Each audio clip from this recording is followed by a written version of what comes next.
పల్లెటూరి స్టైల్లో ఈజీగా సింపుల్ వేలో మటన్ కర్రీ చేసేసుకుందాం. వచ్చేసేయండి. మంచిగా క్లీన్ చేసుకున్న మటన్ తీసుకున్నాను. హాఫ్ అంటే 350 గ్రామ్స్. దాంట్లో పసుపు, ఉప్పు అండ్ కట్ చేసుకున్న ఒక 3 ఆనియన్స్ వేయండి. 3 ఆనియన్స్ ఎందుకంటే గ్రేవీ కోసం.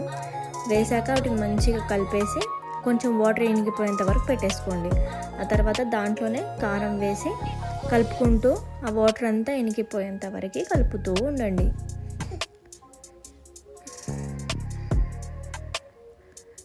అది కొంచెం వాటర్ని ఎవాపరేట్ అయిపోతాయి కదా, వాటర్ అంతా ఇనికిపోయాక ఆయిల్ వేసుకోండి. అంటే మీకు కావాల్సినంత ఆయిల్ వేసుకోండి. నేను 2 టేబుల్ స్పూన్స్ యూస్ చేశాను.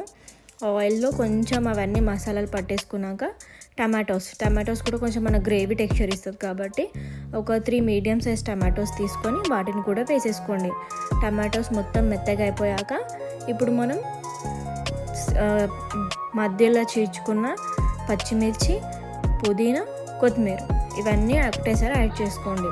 ఇలా చేస్తే ఏమవుతుందంటే మనకి తగలదు అనమాట. తినేటప్పుడు పిల్లలు కొంచెం తీసి పక్కనే పెడుతుంటారు కదా, వాటిని చూసాక అలా కనిపించకుండా మగ్గిపోయి ఉంటాయి అన్నమాట. అప్పటి వరకు చూసారా ఎంత మంచి టెక్స్చర్ ఉందో.